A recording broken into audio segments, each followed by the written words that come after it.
Masjid Al-Huda, yang semoga pengurusnya dan jamaahnya semoga semuanya saja selalu dalam naungan rahmat, barokah, perlindungan serta bimbingan Allah Subhanahu wa taala. Amin, Allahumma amin insyaallah.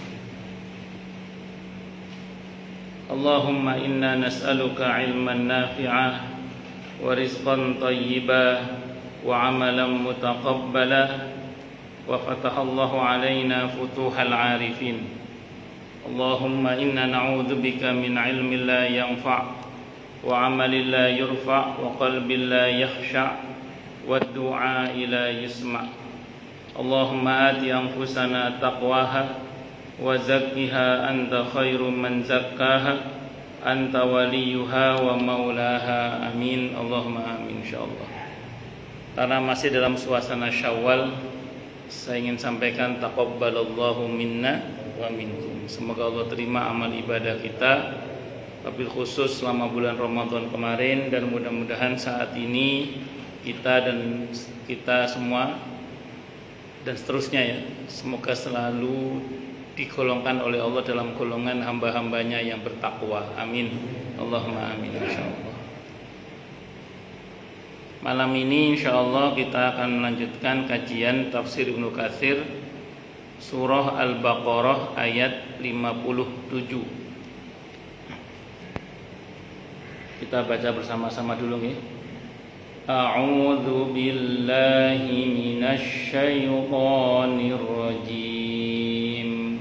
1 2 3.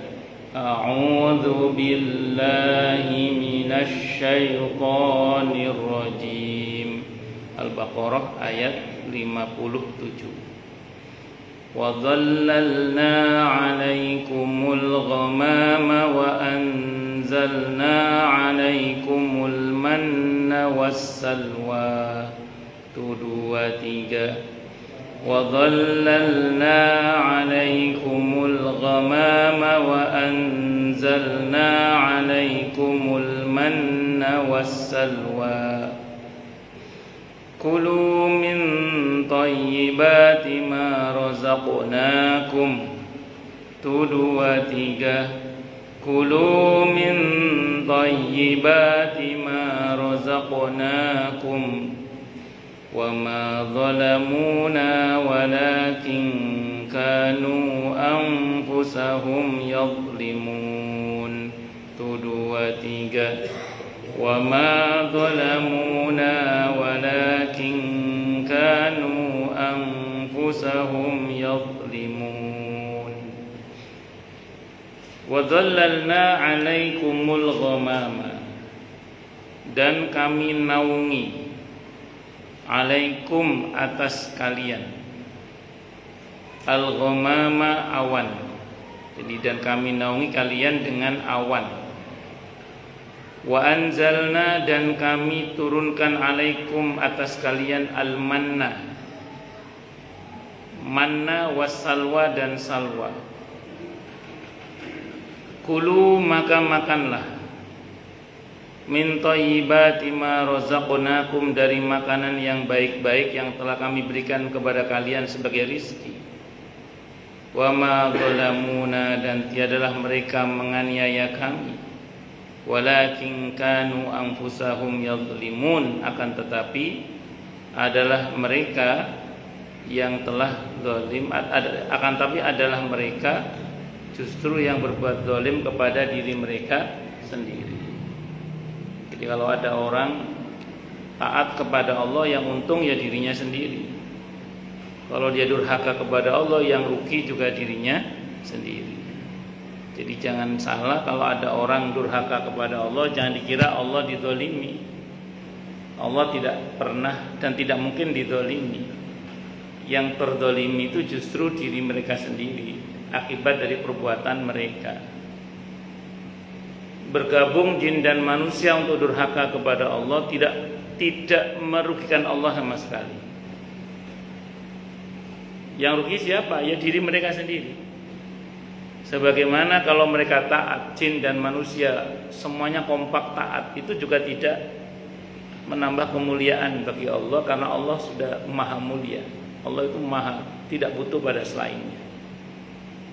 Jadi sebenarnya kita inilah yang butuh taat kepada Allah, dan kita ini yang butuh taat tidak durhaka. Kita ini butuh tidak durhaka kepada Allah. Jadi kita ini butuh taat kepada Allah, butuh tidak durhaka kepada Allah. Karena baik buruk yang kita kerjakan itu kembali pada diri kita sendiri. Kalau bahasa Al-Qur'annya, "Faman ya'mal mithqala dzarratin khairan yarah, wa may ya'mal mithqala dzarratin syarran yarah." Sekecil apapun kebaikan yang kita lakukan, kita akan melihat akibatnya, akibat baiknya untuk diri kita. Sekecil apapun keburukan yang kita lakukan, itu kita akan melihat akibat buruknya untuk diri kita. Itu begitu. Itu namanya apa? "Faman ya'mal mithqala dzarratin khairan yarah, wa may ya'mal mithqala dzarratin syarran yarah." Makanya ketika kita berbuat baik kepada orang lain, itu kelihatannya saja kita berbuat baik pada orang lain, padahal sebenarnya kita berbuat baik pada diri kita sendiri. Kalau kita berbuat jahat pada orang lain, kelihatannya saja kita berbuat jahat pada orang lain, tapi sebenarnya kita sedang berbuat jahat pada diri kita sendiri. Abu Laits As-Samarqandi rahimahullah dalam kitabnya Tambihul Ghafilin, ketika menjelaskan firman Allah di surah Hamim As-Sajdah, surah Fusilat, surah ke-41 ayat 46. Beliau mengutip pernyataan Sayyidina Ali bin Abi Thalib radhiyallahu anhu. Apa kata beliau? "Ma ahsantu ila ahadin wa ma asa'tu ilaihi, bi anna Allah yaqul man amila salihan fali nafsi wa man asaa fa 'alaiha. In ahsantu ila ahadin faqad ahsantu ila nafsi, wa in asa'tu ila ahadin faqad asa'tu ila nafsi." Kata beliau, aku tidak pernah berbuat baik pada orang lain, aku juga tidak pernah berbuat jahat pada orang lain. Karena Allah telah berfirman yang artinya, siapa yang berbuat baik maka manfaatnya untuk dirinya sendiri, dan siapa yang berbuat jahat maka dosanya juga untuk dirinya sendiri. Jadi kata beliau, kalau aku berbuat baik pada orang lain, sejatinya aku berbuat baik pada diriku sendiri. Kalau aku berbuat jahat pada orang lain, sejatinya aku berbuat jahat pada diriku sendiri. Makanya kalau kita menolong orang lain, itu saya ulang tadi, kelihatannya saja kita menolong orang lain, tapi tanpa kita sadari pertolongan Allah untuk kita. Hadisnya Sahih Muslim diantaranya, "Wallahu fi aunil abdi, ma kana al abdu fi auni akhi." Allah itu senantiasa membantu hambanya selagi hamba itu peduli membantu saudaranya. Jadi kelihatan saja kita bantu orang lain, tapi tanpa kita sadari bantuan Allah untuk kita. Sehingga tidak jarang masalah kita itu dibantu beres oleh Allah bersamaan dengan kita membantu membereskan urusan orang lain. Kita ini ketika mendoakan baik orang lain, itu kelihatannya saja kita mendoakan baik orang lain, tapi tanpa kita sadari doa itu kembali pada diri kita sendiri. Sehingga dikatakan dalam satu riwayat, ketika kita mendoakan baik saudara kita, di atas kita ada malaikat yang berkata, "Walaka mislu dzalik." Semoga bagimu seperti itu juga. Jadi kita ini kelihatannya saja mendoakan baik orang lain, tapi tanpa kita sadari doa itu kembali ke kita. Sehingga tidak menutup kemungkinan hal-hal baik yang terjadi pada kita hari ini itu karena kita pernah mengharapkannya terjadi pada orang lain. Saya ulang ya, tentu semua dengan izin Allah, tapi secara sunnatullah bisa jadi hal-hal baik yang terjadi pada kita hari ini itu karena kita pernah mengharapkannya terjadi pada orang lain. Nah, ketika kita menyayangi orang lain, mencintai orang lain karena Allah, itu kelihatannya saja kita sayang, cinta kepada orang lain karena Allah, kelihatannya saja. Tapi tanpa kita sadari cinta Allah untuk kita, kasih sayang Allah untuk kita. Dalam sebuah hadis riwayat Muslim, hadisnya Sahih Muslim, disebutkan dalam riwayat itu ada seseorang yang datang berkunjung ke satu kampung untuk menemui saudaranya. Allah utus satu malaikat untuk menghadang dia. Ada malaikat datang menghadang dia. Kata malaikat itu menyamar dia nanya sama orang itu, "Anda mau kemana?" "Saya mau mendatangi saudara saya di kampung ini." Kata malaikat itu lagi, "Apakah Anda punya kepentingan duniawi dengan pertemuan ini?" Kata orang itu, tidak. Semata-mata karena saya mencintai saudara saya ini karena Allah. Semata-mata karena saya mencintai saudara saya ini karena Allah. Kata malaikat itu, "Saya utusan Allah. Saya diperintah oleh Allah untuk memberitahu Anda bahwa Allah mencintai Anda sebagaimana Anda mencintai saudara Anda ini karena Allah." Nah, jadi saya ulang kelihatannya saja. Makanya saya ulang, semua kembali pada diri kita sendiri. Nah, makanya nun sewu nggih, jangan pernah GR bahwa Allah butuh kita. Enggak, Allah enggak butuh kita. Kita yang butuh kepada Allah. Dan jangan pernah merasa berjasa kepada Allah, karena semua kebaikan kita itu ya untuk kita sendiri. Sebagaimana jangan GR bisa menyusahkan Allah hanya karena kita telah durhaka kepadanya, karena semua kedurhakaan itu juga kembali pada diri kita sendiri. Wa may ya'mal mithqala dzarratin khairan yarah, wa may ya'mal mithqala dzarratin syarran yarah. Wa may ya'mal mithqala dzarratin khairan yarah, wa may ya'mal mithqala dzarratin syarran yarah. Pun setelah Allah Subhanahu wa taala menyebutkan perihal murka yang Dia hapuskan terhadap mereka, maka Allah kembali mengingatkan mereka Bani Israil ini akan limpahan nikmat-nikmat yang telah diberikan olehnya kepada mereka. Jadi Bani Israil ini kayak ndawap lagi pol-polan, udah diingetin oleh Allah ini itu. Nah, kadang mereka masih balelo, maka diingatkan kembali dengan nikmat yang telah Allah berikan kepada mereka.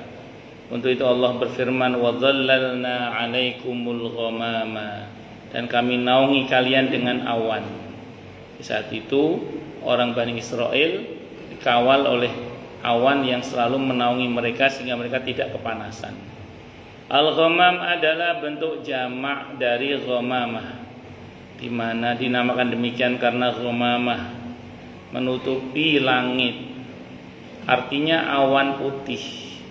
Mereka dinaungi oleh awan agar terhindar dari sengatan panas matahari padang pasir yang sangat terik itu. Imam An-Nasai rahimahullah dan lain-lainnya meriwayatkan dari Ibnu Abbas radhiyallahu anhuma dalam hadis Al-Futun bahwa mereka dinaungi oleh awan ketika berada di padang pasir. Ibnu Abi Hatim mengatakan telah diriwayatkan dari Ibnu Umar radhiyallahu anhuma Ar-Rabi ibn Anas radhiyallahu anhu, Abul Mijlas radhiyallahu anhu, Ad-Dhahhak radhiyallahu anhu, dan As-Suddi radhiyallahu anhu, hal yang semisal dengan apa yang telah dikatakan oleh Ibnu Abbas radhiyallahu anhu. Jadi ini merupakan bagian dari mukjizat Nabi saat itu, di mana Bani Israil saat itu dinaungi ghamamah atau semacam mendung, awan yang melindungi mereka dari sengatan sinar matahari. Nabinya siapa saat itu? Nabi Musa alaihissalam. Nabi Musa alaihissalam. Ibnu Abi Hatim, Al-Hasan dan Qatadah rahimahumullah mengatakan sehubungan dengan makna firman-Nya, "Wa dhallalna 'alaikumul ghamama," bahwa hal ini terjadi di padang pasir. Mereka dinaungi oleh awan tersebut hingga terhindar dari teriknya matahari. Ibnu Jarir dan lain-lainnya mengatakan bahwa awan tersebut lebih sejuk dan lebih baik daripada awan biasa. Tentu karena ini mukjizat, makanya terus kemudian awannya pun berbeda dengan awan pada umumnya. Ibnu Abi Hatim meriwayatkan telah menceritakan kepada kami Abu Hudzaifah, telah menceritakan kepada kami Shiblun dari Ibnu Abi Nujaih dari Mujahid sehubungan dengan makna firman-Nya ini, bahwa yang dimaksud dengan awan di sini bukanlah awan yang Allah datangkan dengannya kelak di hari kiamat, melainkan awan yang khusus hanya bagi mereka. Hal yang sama diriwayatkan pula oleh Ibnu Jarir dari Al-Musanna dari Al-Musanna Ibnu Ibrahim dari Abu Hudzaifah. Hal yang sama diriwayatkan pula oleh As-Sauri dan lain-lainnya, dan dari Ibnu Abi Nujaih dari Mujahid rahimahumullah. Itu sanadnya tadi ya. Nah, seakan-akan dimaksudkan hanya Allah yang mengetahui bahwa awan tersebut bukanlah seperti awan yang ada pada kita, melainkan jauh lebih indah dan lebih semerbak serta lebih baik pemandangannya. Ya, ini awannya bentuknya bagaimana ini wallahu alam bisawab. Pokoknya awannya bentuknya bagus, indah dan menyejukkan. Ya, bagaimana wallahu alam bisawab kita tidak tahu. Karena ini bagian dari mukjizat. Sunaid di dalam kitab tafsirnya mengatakan dari Hajjaj Ibnu Muhammad dari Ibnu Juraij bahwa Ibnu Abbas radhiyallahu anhu pernah mengatakan sehubungan dengan tafsir firman-Nya, dan kami naungi kalian dengan awan, wa dhallalna alaikumul ghamama, bahwa awan tersebut lebih sejuk dan lebih semerbak baunya daripada awan biasa. Awan inilah yang Allah datangkan dengan memakainya seperti yang dinyatakan dalam firman-Nya, hal yanzuruna illa ayyatiyahumullahu bi dhulalin minal ghamami wal malaikah. Tiada yang mereka nantikan pada hari kiamat melainkan datangnya Allah dalam naungan awan dan malaikat. Al-Baqarah 210. Awan inilah yang para malaikat datang dengan membawanya dalam perang Badar. Ibnu Abbas mengatakan awan tersebutlah yang menaungi mereka Bani Israel ketika di padang pasir. Wallahu alam. Jadi kadang datangnya rahmat itu dalam bentuk mendung. Dalam satu hadis pernah diceritakan suatu saat tiba-tiba ada mendung ya. Dan Nabi bersabda, ini rahmat yang sedang turun. Ini rahmat yang sedang turun. Dan kadang bentuk-bentuk itu ditampakkan karena memang turunnya malaikat, terutama malaikat rahmat. Itu kadang kalau kata Ibnu Abbas, itu Allah tampakkan, kadang tidak Allah tampakkan. Kalau yang Allah tampakkan itu dalam bentuk penyamarannya, termasuk dalam bentuk awan mendung itu. Nah, kadang dalam bentuk aslinya. Kalau dalam bentuk aslinya itu enggak kelihatan oleh kita, hanya Nabi yang melihat. Maka Ibnu Abbas ketika menafsirkan tanazzalul malaika, malaikat turun dalam jumlah yang besar itu dipimpin oleh malaikat Jibril, kata Ibnu Abbas, kadang malaikat itu turun dalam bentuk aslinya, kadang turun dalam bentuk penyamarannya. Kalau dalam bentuk aslinya enggak terlihat. Kalau penyamarannya terlihat cuman dalam bentuk yang dikehendaki oleh Allah, termasuk di antara dalam bentuk mendung itu. Jadi mendung itu tidak selalu punya nilai hujan, karena mendung tak berarti hujan. Kadang ya mendung itu isinya malaikat Allah rahmat. Kita ada jauh-jauh hadisnya Sahih Muslim. Ini kan kita ngaji nih, membahas firman Allah di masjid di rumah Allah. Hadisnya Sahih Muslim. Ini malaikat rahmat mengawal kita sampai tembus langit pertama. Malaikat rahmat, hadisnya Sahih Muslim. Berarti benar insya Allah kita dikawal oleh malaikat rahmat ini. Kelihatan enggak? Enggak kelihatan. Tapi kita imani itu. Tapi ada enggak yang kelihatan? Bisa jadi. Bisa jadi. Jadi ini yang datang hari ini, antara yang kelihatan dengan yang tidak kelihatan, itu lebih banyak yang tidak kelihatan. Kalau kita coba dari Sahih Muslim. Jadi kita yang datang ini antara yang kelihatan dengan yang tidak kelihatan lebih banyak yang tidak kelihatan. Ya, yang kelihatan ini kan dan ini yang kelihatan belum tentu manusia semua juga ini. Bisa jadi di antara jenengan ada malaikat yang menyamar. Allahu Akbar. Itu namanya. Apa namanya? Kadang malaikat itu dalam bentuk aslinya maupun dalam bentuk apa tadi? Penyamarannya. Cuman kalau kita merujuk pada informasi yang ada dalam Al-Quran maupun Sunnah Nabi kita Muhammad SAW, malaikat itu dalam bentuk aslinya maupun penyamarannya itu tidak makan dan tidak minum. Sebagaimana kisah Nabi Ibrahim itu, yang ada kedatangan dua malaikat tamu yang menyamar itu, yang malaikat menyamar sebagai tamu di Nabi Ibrahim ada dalam Al-Quran itu. Itu terus disediakan makanan, ternyata gak disentuh sama sekali. Ditanyalah, Anda siapa? Saya dua utusan Allah, saya malaikat. Jadi perintah untuk mengabari panjenengan akan lahirnya seorang putra yang alim, itu Nabi Ishak alaihissalam. Maka Siti Saroh bahagia dengan berita itu. Nah terus kemudian, dan beliau ini dua malaikat yang diutus oleh Allah untuk mengadab kaum Nabi Lut. Jadi bersama Nabi Ibrahim ada Nabi yang lain yang diutus, yaitu Nabi Lut alaihissalam. Nah, malaikat yang mengadab kaum Nabi Lut itu diperintah oleh Allah untuk mampir ke rumah Nabi Ibrahim guna memberitahukan berita gembira akan lahirnya Nabi Ishak alaihissalam. dan itu menyamar malaikatnya. Itu seperti itu. Nah, jadi kadang di antara bentuk malaikat, bentuk turunnya rahmat atau malaikat rahmat yang turun itu kadang dalam bentuk mendung. Termasuk malaikat rahmat yang turun dalam perang Badar.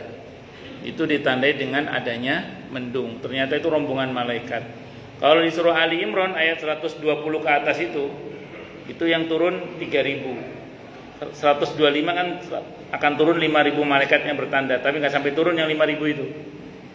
Al-Baqarah Ali Imran ayat 125 itu Allah bilang, bala intas biru wa tattaqu wa ya'tukum min fawrim hada yumditkum rabbukum bi khamsati alafin minal malaikati musawwimin.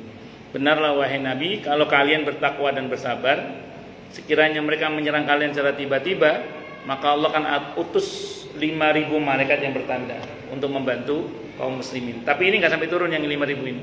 Yang turun ayat sebelumnya 3000. Sudah menang kaum muslimin. Jadi 3000 itu sudah menang. Dan itu ketika malaikat itu turun ada dalam bentuk mendung. Cuman jangan salah, di antara hal yang meresahkan Nabi pula itu mendung. Kata Siti Aisyah radhiyallahu anha, kalau tiba-tiba ada mendung, Nabi itu gelisah, keluar masuk. Ditanya oleh Siti Aisyah radhiyallahu anha, "Ya Rasulullah, kenapa Anda gelisah?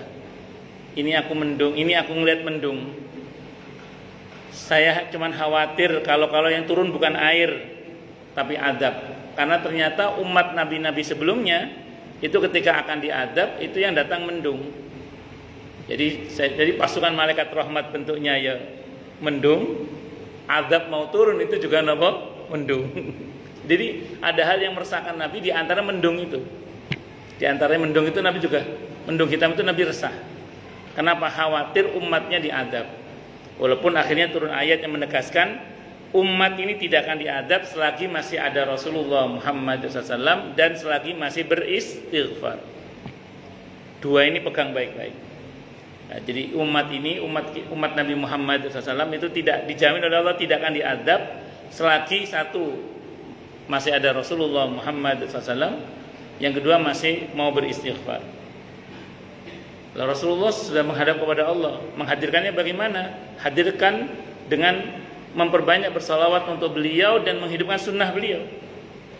Jadi menghidupkan sunnah beliau dan membuat hubungan dengan berbanyak bersalawat untuk beliau, itu merupakan bagian dari menghadirkan beliau. Dan yang kedua, perbanyak istighfar, minta ampun kepada Allah. Bahkan di satu ayat yang lain Allah berfirman,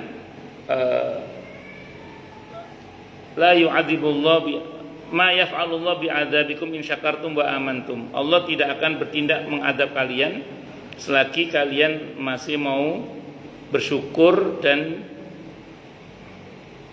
ma yaf'alullahu bi'adzabikum in syakartum wa amantum. Itu surah An-Nisa ayat 147. Ma yaf'alullahu bi'adzabikum, Allah tidak akan mengambil tindakan mengadab kalian selagi in syakartum wa amantum, kalau kalian mau bersyukur dan beriman. Istighfar, syukur, iman digabung semuanya, udah tenang. Mau bumi gonjang-ganjing, wis gak karu-karuan kayak opos berita katanya ini mau naik, ini mau turun, ini wah sembuh gak karu-karuan. Katanya ke depan katanya begini, wah sembuh gak karu-karuan. Asal pegang baik-baik. Hadirkan Rasulullah dalam kehidupan kita. Terus kemudian bersabar dengan perbanyak istighfar, perbanyak syukur, perkuat iman, insya Allah. Ini pendekatan spiritualitasnya ya. Adapun strategi zahir tetap harus dilaksanakan. Yang politisi silakan bertindak, yang ekonom silakan bertindak, yang punya ilmu silakan juga bertindak. Akan tetapi secara prinsip yang bagian pendekatan spiritualitas ini juga harus dilakukan, karena itu jalur langit. Karena ingat, wa fis sama'i rizqukum wa ma tu'adu. Di langitlah rezeki kalian dan apa-apa yang Allah janjikan buat kalian. Jalur bumi harus kita tempuh, tapi jalur langit jangan diabaikan. Karena kalau langit beres, jalur langit beres, insya Allah jalur bumi juga beres. Dari lahir batin, dunia akhirat, dua-duanya mesti kita tempuh. Itu seperti supaya kita ini meraih pertolongan Allah Subhanahu wa ta'ala. Itu seperti itu. Lanjut. Firman Allah Ta'ala, wa anzalna alaikumul manna. Dan kami turunkan kepada kamu sekalian manna. Keterangan para ahli tafsir berbeda-beda semua dengan hakikat dari manna ini.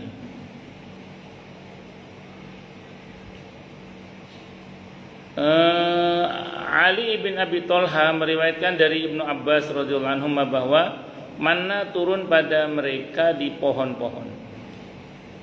Lalu mereka menaikinya dan memakannya dengan sepuas-puasnya. Mujahid mengatakan bahwa manna adalah getah.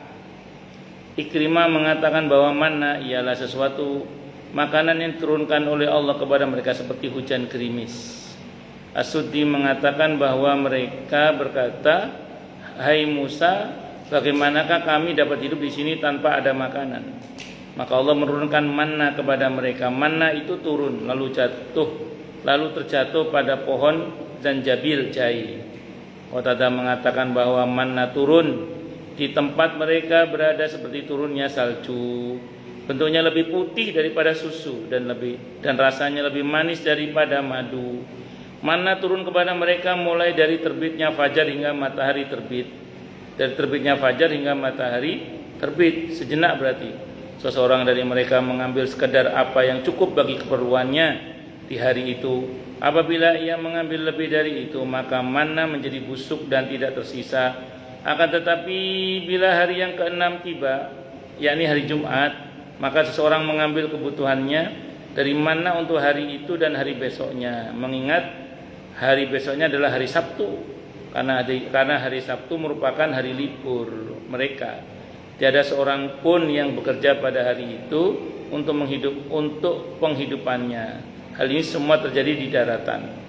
Jadi manna itu sejenis cairan yang bisa dikonsumsi untuk menghidupi mereka saat itu.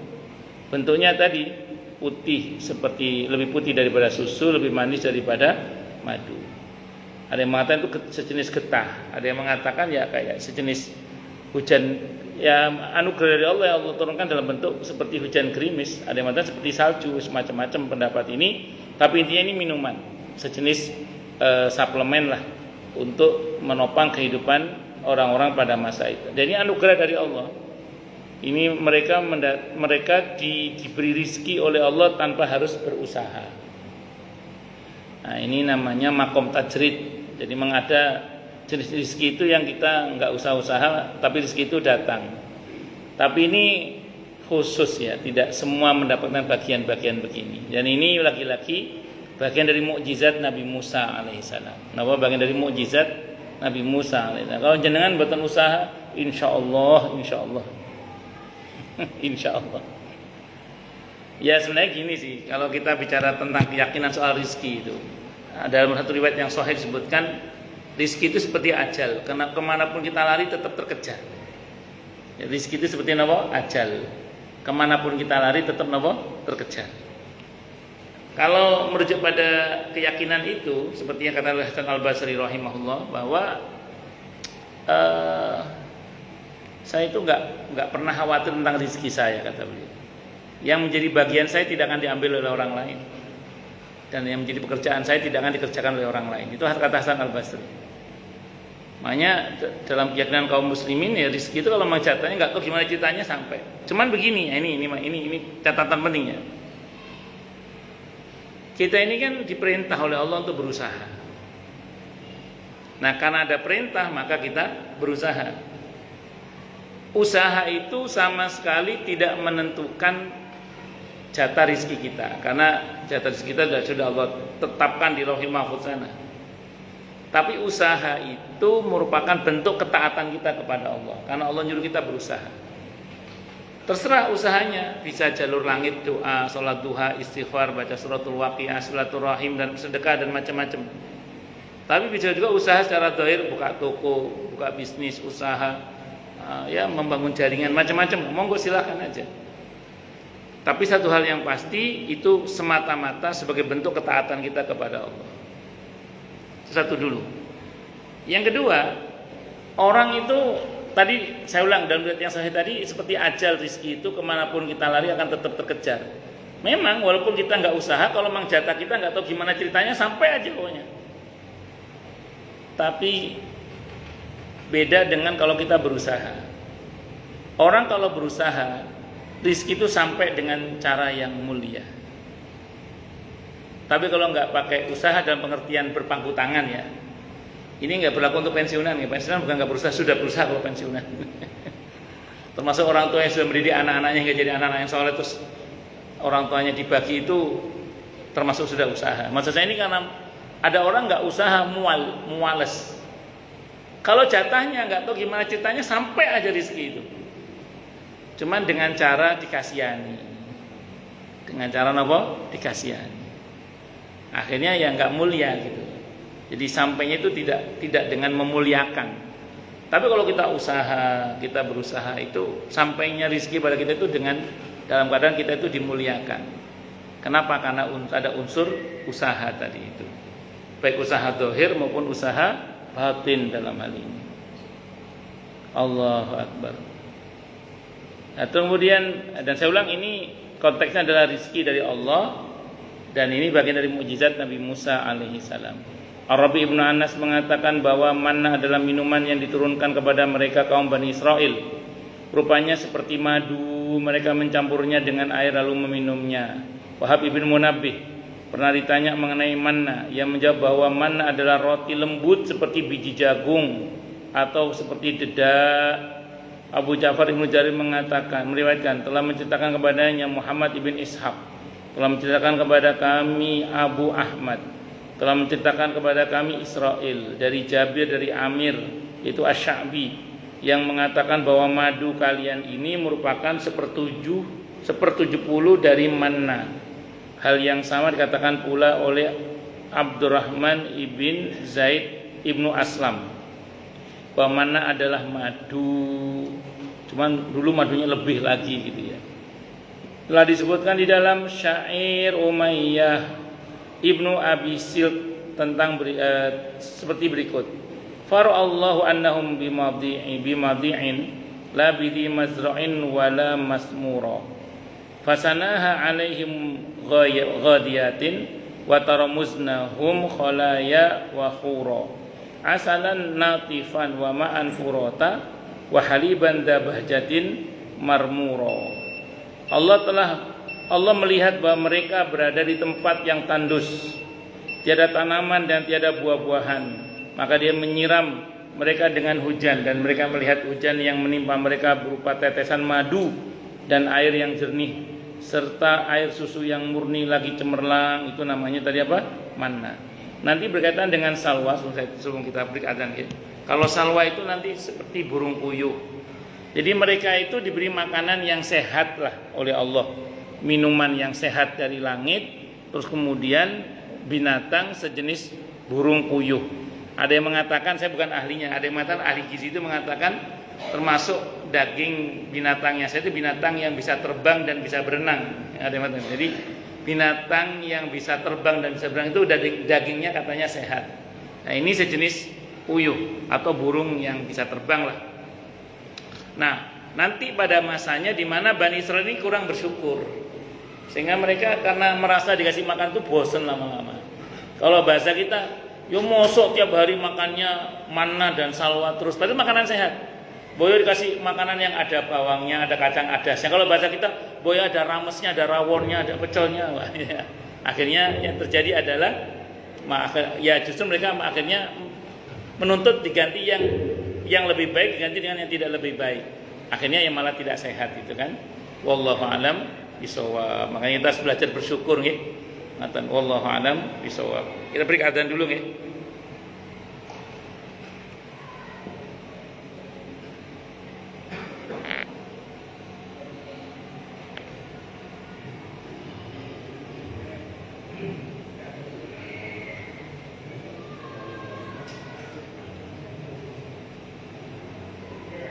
Allah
Oke, monggo silakan yang mau tanya, protes, marah boleh silakan.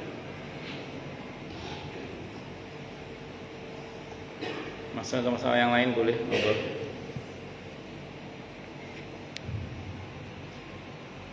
Assalamualaikum. Waalaikumsalam warahmatullahi wabarakatuh. Iya, Pak. Dengan agak sedikit terkait dengan Ismail kemudian ada nama dari mana itu? Tiga jadi awal terhadap Bani Israil dan Yahudi dua. Mungkin tanya yang pertama sudah dipenuhi, yang kedua sudah lantas, yang ketiga yang belum terkait dengan kejadian sekarang ini yang selalu terjadi dan menyakiti bangsa golongan sekitar negeri Israel di sana. Pertama yang kemarin kebetulan antara Iran dan Amerika sudah melakukan kejadian senjata ternyata di mana itu di Lebanon itu justru melakukan kebanggaan yang luar biasa dengan korban meninggal orang lebih 200-300 orang dan yang korban banyak ribuan. Mungkin bisa tanya terkait itu dari kalau yang ketiga tadi. Demikian pertanyaan saya. Assalamualaikum warahmatullahi wabarakatuh. Waalaikumsalam warahmatullahi wabarakatuh. Kalau kita bicara penafsiran itu ternyata maksud bahwa mereka berbuat kerusakan 3 kali ya. Itu yang ketiga itu masing-masing zaman merasa itu yang ketiga gitu. Tapi yang benar yang mana wallahu a'lam bishawab. Jadi kalau kita pengen tahu pastinya kita hanya bisa berkata wallahu a'lam bishawab. Tapi memang pasti yang Nabi informasikan kepada kita bahwa nanti yang menjadi pembela, ini puncaknya ya, yang menjadi pembelanya Dajjal itu kan dari kalangan orang-orang Yahudi tertentu ya, karena nanti tidak semua Yahudi ternyata, tapi dari kelompok Yahudi tertentu. Karena nanti dengan diutusnya Nabi Isa alaihissalam, dengan turunkannya Nabi Isa alaihissalam, terutama kelompok Nasrani semuanya kan masuk Islam. Atau kemudian dengan dipatahkannya salib-salib. Nah, tapi sementara kelompok Yahudi ini masih concern untuk membela Dajjal. Walaupun ada yang mengatakan ini jenis Yahudi tertentu, tidak semua Yahudi katanya. Karena kalau kita bicara Bani Israel yang Muslim itu di masa Nabi sudah ada. Abdullah bin Salam sahabat Nabi itu Bani Israel Muslim. Istri Nabi sendiri Siti Sofia radhiyallahu anha itu juga berlatar belakang dari kalangan Bani Israel, dan beliau masuk Islam beserta keluarganya yang tadinya memusuhi Nabi menjadi pembela Nabi kita Muhammad sallallahu alaihi wasallam. Dan masih banyak lagi lah beberapa. Bahkan kalau sekarang ini kita datang ke Masjidil Aqsa, tidak jarang sholat bersama dengan kita itu ya dari kalangan Bani Israel yang Muslim. Itu seperti itu. Jadi kalau kita bicara penafsiran apakah ini yang ketiga, wallahu a'lam bishawab. Karena hampir semua penafsiran itu merujuk kepada kejadian di masanya itu dianggap inilah yang ketiga. Ya selebihnya wallahu a'lam. Tapi yang pasti nanti puncaknya itu ya bersama dengan Dajjal itu yang saya tahu. Wallahu a'lam bishawab. Ngoten nggih. Monggo yang lain silakan kalau ada.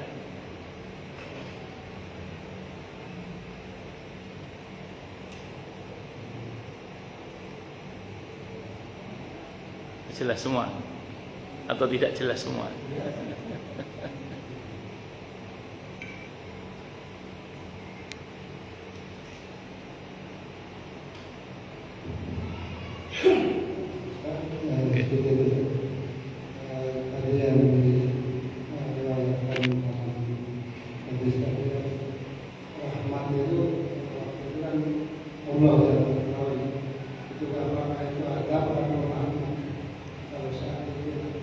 Kalau sekarang itu apa masih ada di antara kita mujahid atau ya kita manusia ini yang bisa membedakan apa semua kejadian itu rahmat ada.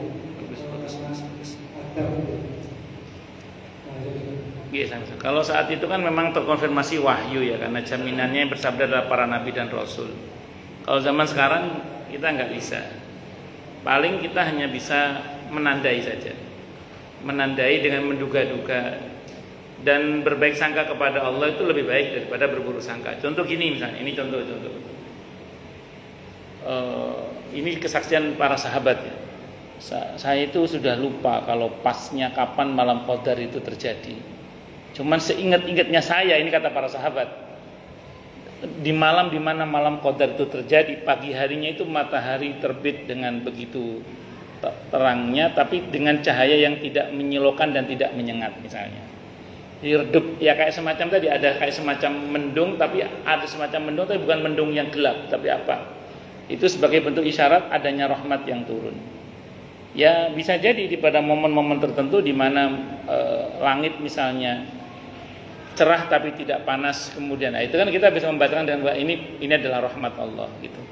Namun dalam Islam sekali lagi kita tidak tahu hakikatnya. Semua itu ya kita kembalikan kepada baik sangka kita kepada Allah saja. Namun demikian di dalam Islam kita dibekali Nabi dengan doa ya. Kalau bahasa beliau janganlah tasubud dahra. Jangan kalian cela musim misalnya.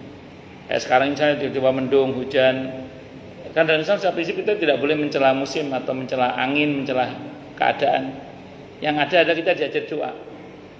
Jangan celah angin karena dia diperintah oleh Allah.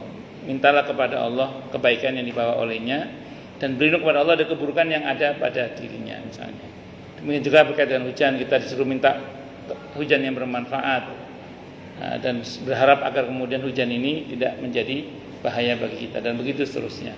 Jadi kalau tanya apakah ada ukuran di masa sekarang, kita tidak tahu. Selain kita katakan wallahu a'lam bishawab, dan yang kedua paling kita hanya bisa berhusnudzon, berbaik sangka aja kepada Allah Subhanahu wa taala. Ngoten nggih, wallahu a'lam bishawab. Jadi kita enggak mungkin nanti wah kayaknya kita rahmati. Tapi kalau memang tanda-tandanya itu menyenangkan, menyejukkan, memang itu namanya kan rahmat itu. Memang itu rahmat. Selebihnya wallahu a'lam bishawab. Ngoten nggih. Ngoten. Cuma kalau dalam konteks kenikmatan di kita itu, ini kan kayak Bani Israel kan diberi nikmat oleh Allah sebenarnya. Tapi nikmat itu berubah menjadi istidraj ketika mereka mulai menuntut ini itu dan tidak mensyukuri yang ada gitu. Saya ulang ya, manna dan salwa itu nikmat dari Allah, rizki dari Allah untuk Bani Israel saat itu. Tapi karena mereka tidak mensyukuri yang ada, malah menuntut yang belum ada saat itu. Dan tuntutan itu tidak lebih baik daripada yang sudah ada. Maka yang terjadi adalah sebaliknya, bukan lagi rizki tapi istidraj. Jadi karena mereka menuntut diganti dengan sesuatu yang tidak lebih baik. Hal yang baik diganti dengan sesuatu yang tidak lebih baik. Nah, ini jangan sampai menjadi watak kita ini. Makanya yang sudah ada syukuri. Nah, jangan sampai menuntut sesuatu yang ternyata itu tidak lebih baik bagi kita. Itu seperti itu. Wallahu a'lam bishawab. Nggih, monggo, Pak.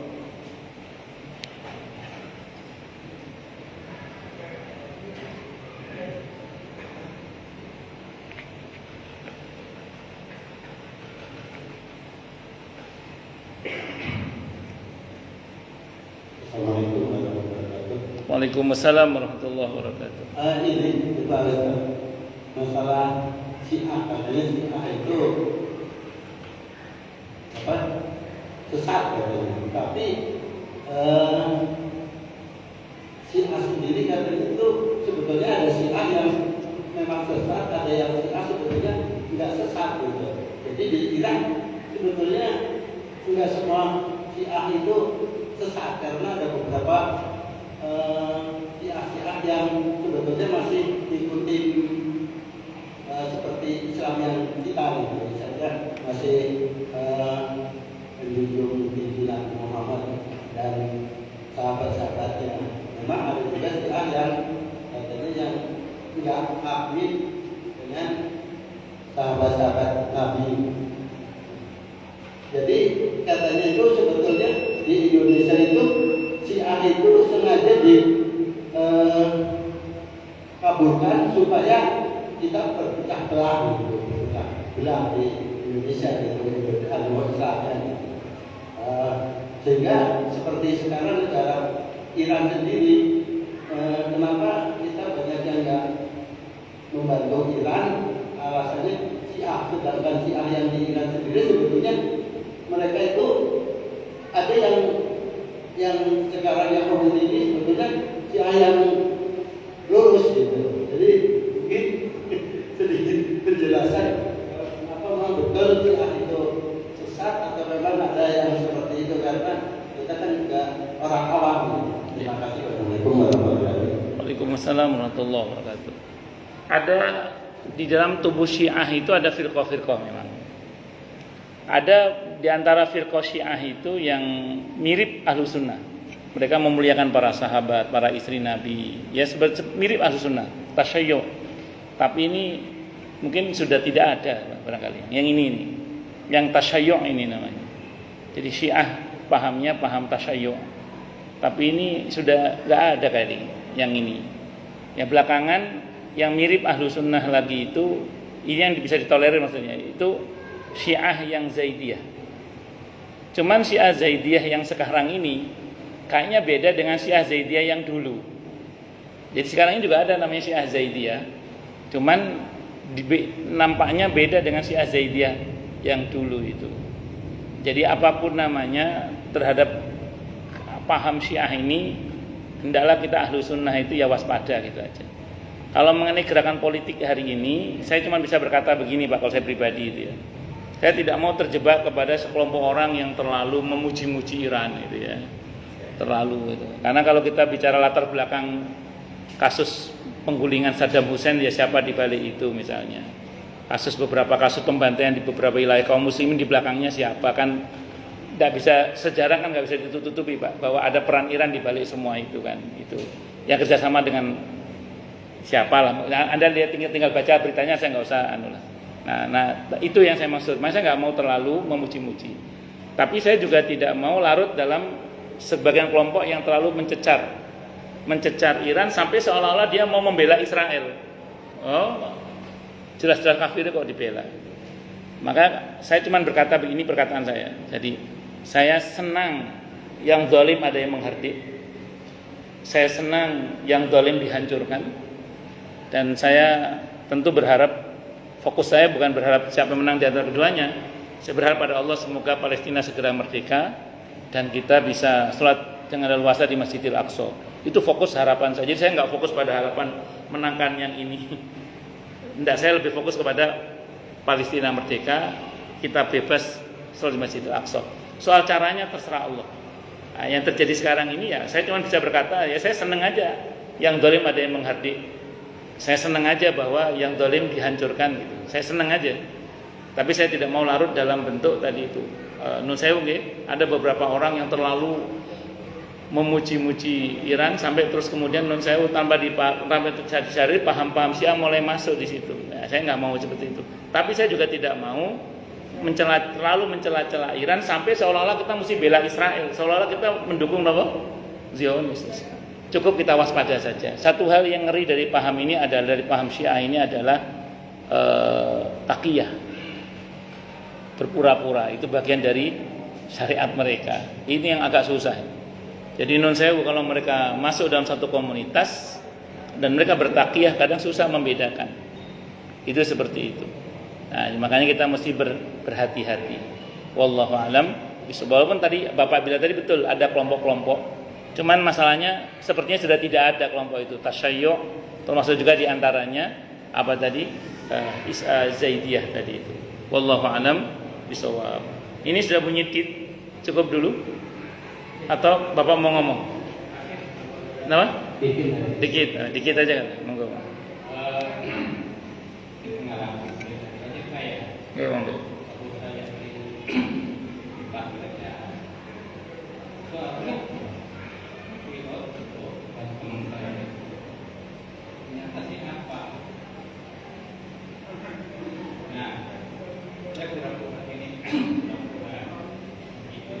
Pikiran dia, ya ternyata ujung-ujungnya ketahuan. Dia tuh benar-benar mau mengikuti aku apa? Si Aisyah. Sangat diri, bisa betul orang. Iya.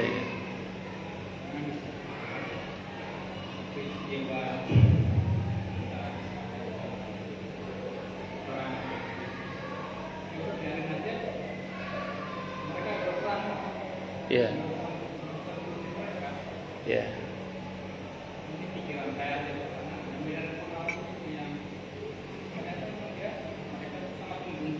Para sahabat. Ya. Ya. Ya. Nggih. Ya, yang saya tahu yang di Iran itu masuk dalam kategori yang Rafidhah itu yang saya tahu. Selebihnya wallahu alam bisawab. Saya cukup dulu ya.